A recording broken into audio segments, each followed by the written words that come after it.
Assalamualaikum warahmatullahi wabarakatuh. Semoga kita semua dalam keadaan sehat. Mari kita awali dengan berdoa. Materi yang akan kita bahas hari ini yaitu tentang asam amino, peptida, dan protein. Tubuh kita membutuhkan protein yang cukup setiap hari. Seorang lelaki membutuhkan protein sekitar 70-80 gram per hari, sedangkan perempuan membutuhkan 60 gram protein setiap hari. Kebutuhan tersebut semakin meningkat ketika ibu hamil atau menyusui. Kebutuhan protein bagi anak-anak cukup tinggi, yaitu sekitar 80-100 gram protein per hari, karena digunakan untuk menunjang pertumbuhan fisiknya. Kebutuhan protein dapat kita penuhi dari makanan yang mengandung protein nabati maupun hewani. Kata protein berasal dari protos atau proteos, yang berarti pertama atau utama. Protein merupakan komponen penting atau komponen utama sel hewan atau manusia. Karena sel itu merupakan pembentuk tubuh kita, maka protein yang terdapat dalam makanan berfungsi sebagai zat utama dalam pembentukan dan pertumbuhan tubuh. Sejumlah ayat Al-Quran syaratkan bahwa Allah SWT menganugerahi manusia banyak jenis hewan sebagai sumber protein. Salah satunya terdapat dalam surat An-Nahl ayat 5, yang artinya, dan dia telah menciptakan binatang ternak untuk kamu. Padanya ada bulu yang menghangatkan dan berbagai manfaat, dan sebagiannya kamu makan. Memperoleh protein dari makanan yang berasal dari hewan maupun tumbuhan. Protein yang berasal dari hewan disebut protein hewani, sedangkan yang berasal dari tumbuhan disebut protein nabati. Tumbuhan membentuk protein dari CO2, H2O, dan senyawa nitrogen. Dalam hal ini, protein dalam tumbuhan dapat disusun atau dibentuk dari unsur N yang berasal dari bahan anorganik, misalnya nitrat, nitrit, maupun amonia. Sedangkan pada manusia dan hewan, protein tidak dapat langsung disusun dari unsur N yang berasal dari senyawa anorganik, melainkan melalui senyawa yang disebut asam amino. Selain itu, hewan yang makan tumbuhan juga mengubah protein nabati menjadi protein hewani, yang digunakan oleh tubuh untuk pembentukan sel-sel tubuh dan juga sebagai sumber energi.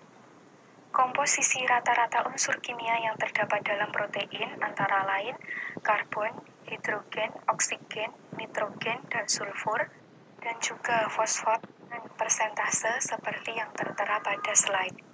Ditinjau dari biokimia, protein adalah polimer dari asam amino, dengan setiap residu asam aminonya berikatan satu dengan yang lain dengan ikatan kovalen tertentu yang disebut dengan ikatan peptida.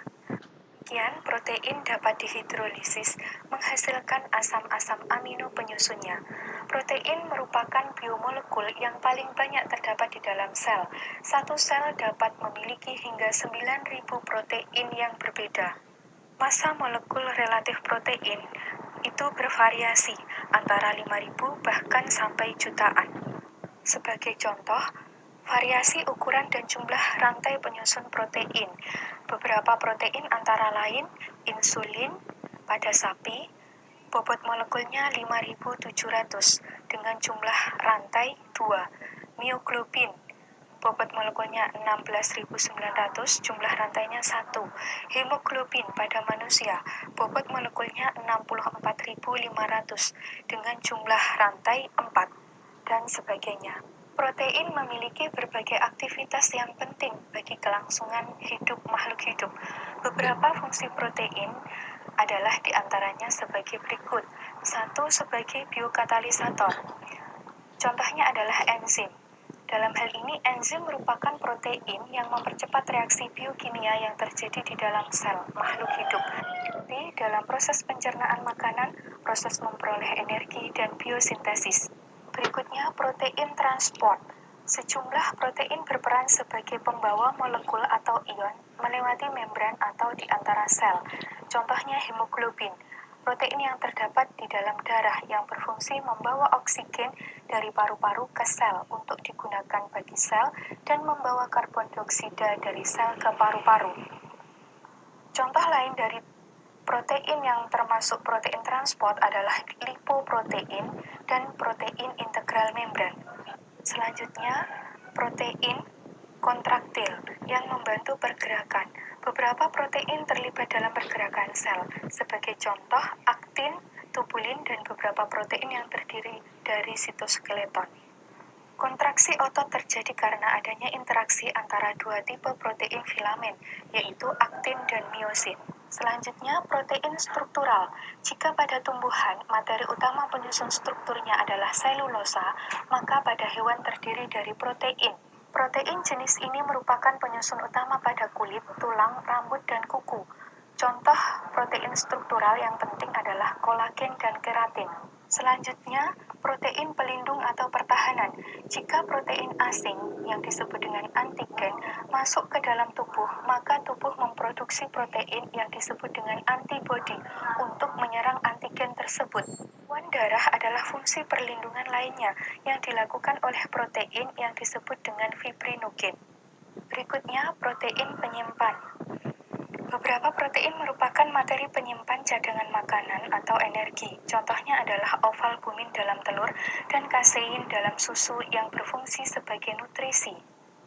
Selanjutnya, protein sebagai pengatur atau regulation. Banyak di antara hormon merupakan protein, di antaranya insulin dan glukagon yang mengatur kadar gula darah. Hormon pertumbuhan pada manusia yang merangsang pertumbuhan dan juga pembelahan sel adalah contoh lainnya. Berikutnya, protein pengatur. Beberapa protein tertentu berfungsi mengatur ekspresi gen. Contoh berikutnya yaitu macam dan fungsi protein. Ini adalah gambar dari molekul hemoglobin yang terdiri dari 4 untai protein. Selanjutnya, protein pada membran sel. Contohnya di situ terdapat protein globular. Protein pembangun struktur, contohnya yang terdapat pada rambut yang mengandung keratin.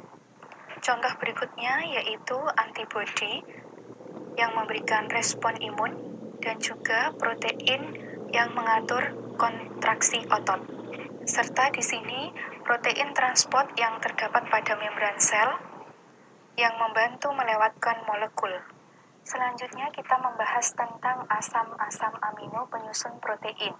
Di depan telah dikemukakan bahwa protein merupakan makromolekul yang tersusun dari monomer berupa asam amino.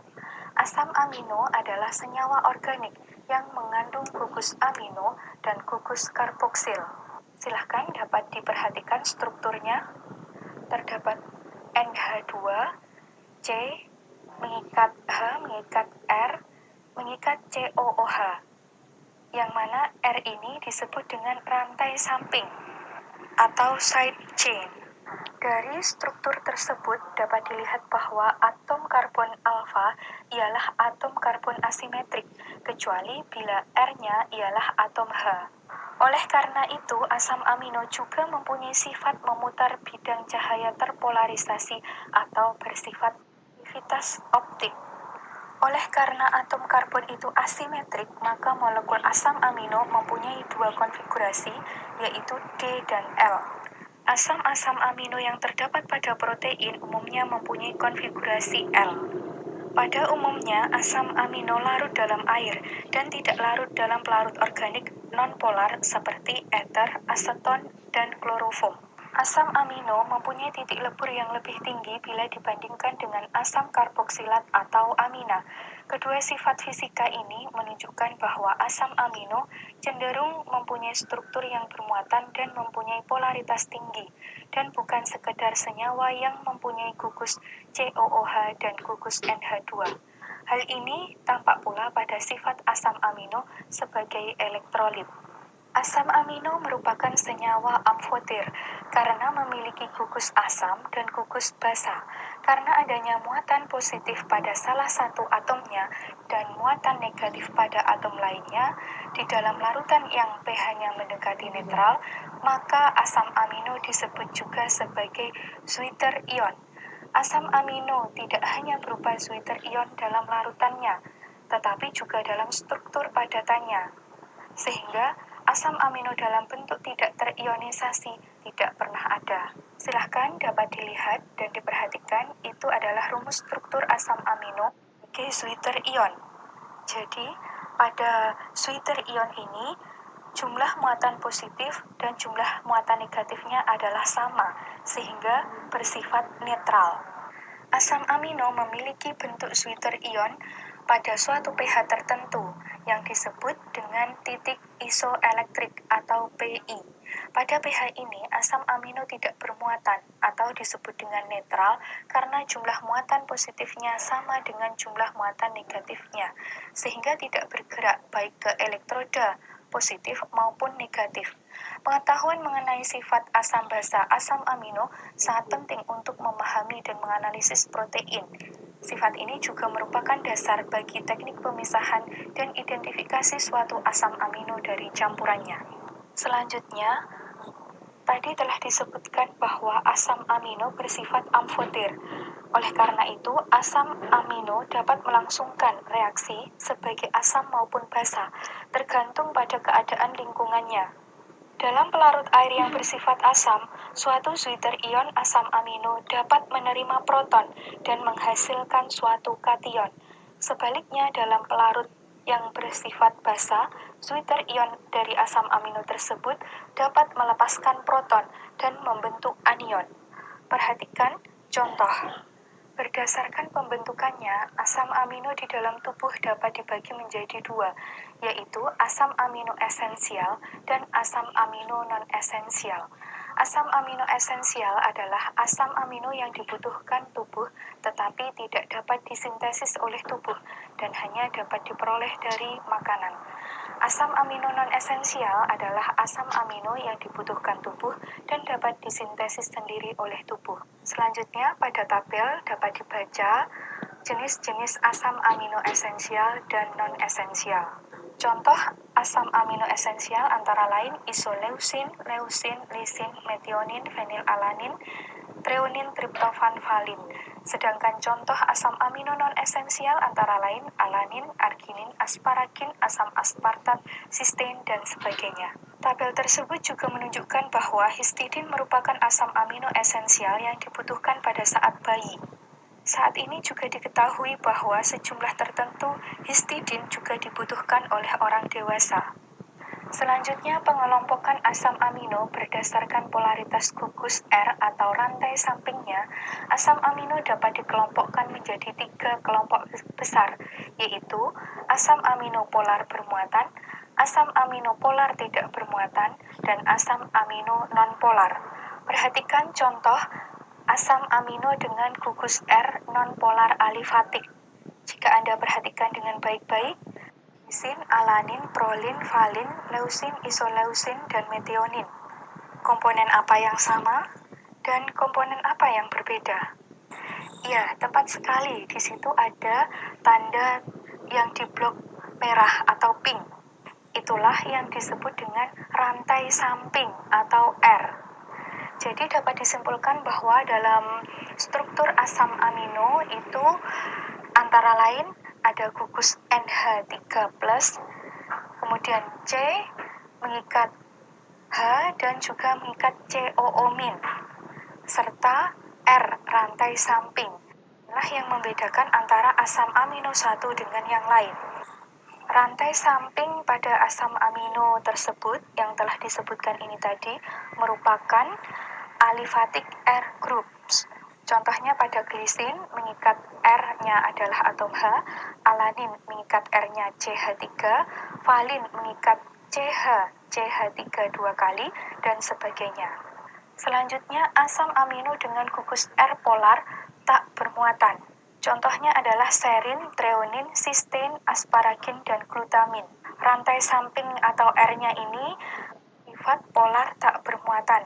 Seperti pada serin itu terdapat gugus hidroksil, ya di situ R-nya adalah CH2OH. Treonin juga demikian, mengikat R, CH, CH3 dan OH, terdapat gugus hidroksil dan sebagainya.